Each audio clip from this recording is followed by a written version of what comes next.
Ray Channel di sini bareng lagi sama Mbak Din.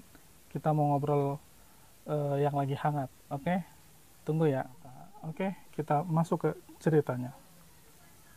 Oke, Mbak Din.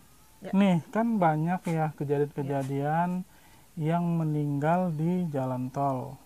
Pengendara-pengendara mobil yang meninggal di jalan tol itu banyak rumornya penyebab dari kecelakaan itu ada campur tangan dari mereka yang tak terlihat atau makhluk astral atau makhluk gaib seperti itu. Bagaimana Mbak Din? Jadi gini ya, kita nggak bisa sih serta-merta ngejudge, oh sebuah kecelakaan pasti disebabkan adanya campur tangan pihak gaib kayak gitu ya. Pada dasarnya kita dimanapun kita berada itu kita harus ada tata keramanya. Ada tata krama ya, kesopan santun. Betul. Gitu ya. Ada tata tertibnya dalam berkendara gitu kan. Di samping memang ada faktor dari yang makhluk gaib ya, dari mereka yang tak terlihat itu ya. Betul gitu. Tapi nggak semua, misalnya di titik A gitu ya, kecelakaan di situ nggak serta merta itu pasti kita bisa judge itu karena gangguan, enggak juga. Jadi memang ada beberapa faktor ya. Betul. Tapi tidak menutup kemungkinan adanya gangguan dari makhluk Tidak menutup gaib kemungkinan, seperti itu betul, ya. betul. Gangguan seperti apa sih yang menyebabkan kecelakaan di jalan tol tuh? Ini kita mau bahasnya dari segi si astralnya sendiri atau dari sisi manusianya nih? Kita lebih fokus coba ke astralnya dulu nih. Ya, oke. Jadi banyak sih bentuk gangguan-gangguan ketika kita berkendara ya, nggak mesti di jalan tol ataupun bahkan di jalan yang ramai sekalipun itu pasti ada aja. Pasti ada ya. Ada aja. Oh gitu. jadi nggak hanya jadi menjadi momok di jalan tol itu Ya. banyak gangguan Atau di jalan yang sepi gitu, nggak juga. bahkan di tempat keramaian pun Tempat ada ramai sebenarnya. pun ada. Cuma kebanyakan kita lebih menyorotinya di jalan tol ya, lebih dibahas jadi booming gitu ya. Benar. Coba kita bahas yang dari makhluk astralnya dulu, gangguannya seperti apa nih? Banyak ya, kadang si driver ini dibuat dia berhalusinasi. Jadi gini, ketika kita kondisikan, apalagi untuk perjalanan jarak jauh ya, ya, perjalanan jarak jauh, badan kita nggak fit gitu, capek. Nah, ketika kondisi kita lagi lelah, itulah yang gampang si makhluk ini untuk mempengaruhi daya alam bawah sadar kita gitu. Kadang-kadang si driver ini lagi enak bawa kendaraan, tiba-tiba dia nanti di depannya itu entah dia melihat kok rame di depannya kayak pasar atau apa, atau dibuat ada kok seolah-olah ada nyebrang gitu kan, sering ya. Jadi mengganggu konsentrasi. Gitu. Seperti itu ya. Jadi si drivernya hilang konsentrasi, mungkin dia banting setir atau merem mendadak. Kaget gitu kan. Kaget ya. Kita lagi lelah gitu kan. Dari pegang kemudi gitu, tiba-tiba ada yang lewat atau bagaimana, itu yang buat dia kaget sebenarnya.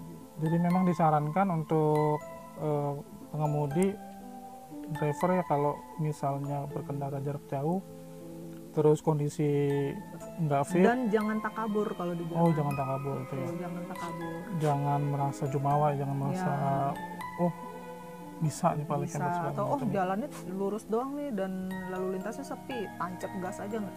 Jangan kayak gitu. Justru itu malah menjadikan kelalaian ya. Di samping kelalaian dari si drivernya juga, ada juga faktor dari astralnya itu sendiri. Jadi alangkah baiknya kalau kita berkendara, yang paling utama pasti sebelum berangkat kita berdoa dulu ya.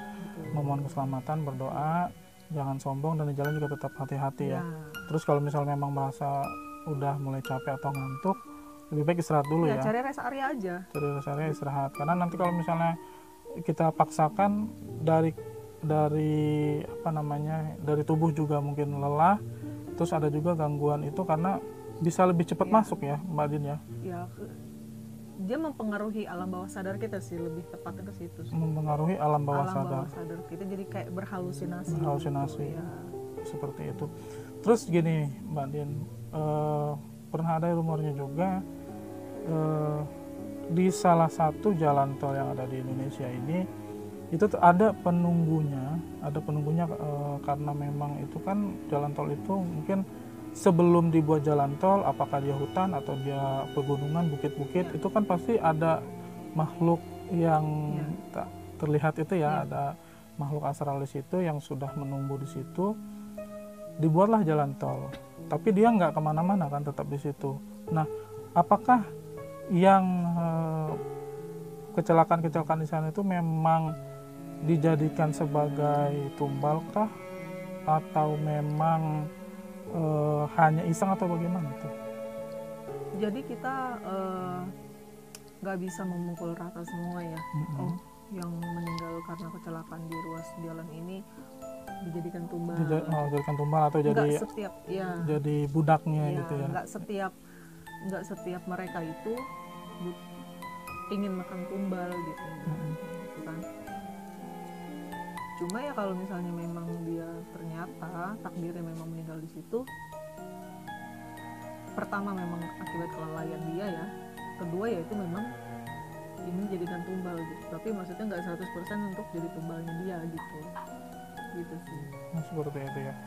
Jadi walaupun memang meninggal di sana juga kan pernah juga tuh ada yang salah satu jalan yang memang sudah terkenal gitu ya, terkenal angker, itu korban-korban di situ sering menampakkan diri berwujud pada saat kondisi dia terakhir meninggal di sana. Apa yang ada tangannya buntung kah, atau ada yang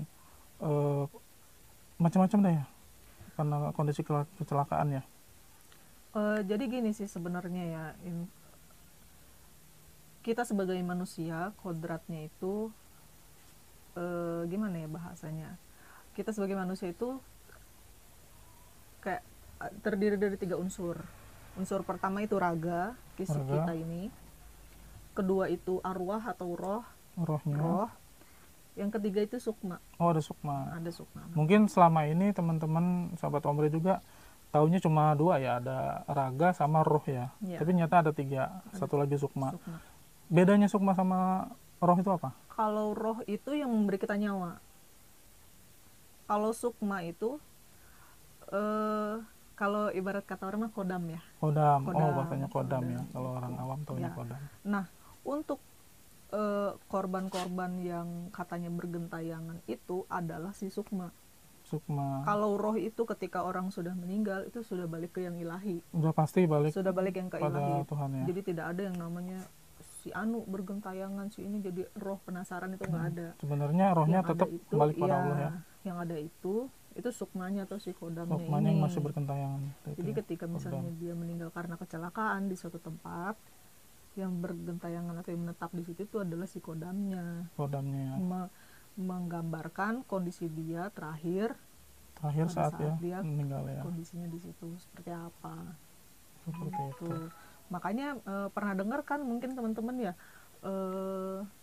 si korban meninggal ini ngedatengin si anu minta disempurnakan. Nah ini tuh untuk supaya si kodam ini, si sukmanya ini bisa lepas dari situ. Bisa lepas dari lokasi terakhir kecelakaan. Pesan-pesan terakhir nih dari Mbak Din untuk driver semua nih apa nih? Ya, kita dalam berkendara lebih baik gitu kan, bisa mawas diri dimanapun kita kaki berpijak, jangan ada rasa takabur, jangan ada rasa sombong gitu ya. Kita harus tetap pada kesadaran kita. Kalau capek ya udah ya. Kalau capek ya udah lebih baik cari rest area terdekat, istirahat, jangan dipaksakan ya. Betul. Itu aja sih. Jangan lupa berdoa sebelum berangkat Jangan lupa berdoa sebelum berangkat. Tetap hati-hati. Oke, teman-teman sahabat Ombre, sampai sini dulu video kita kali ini.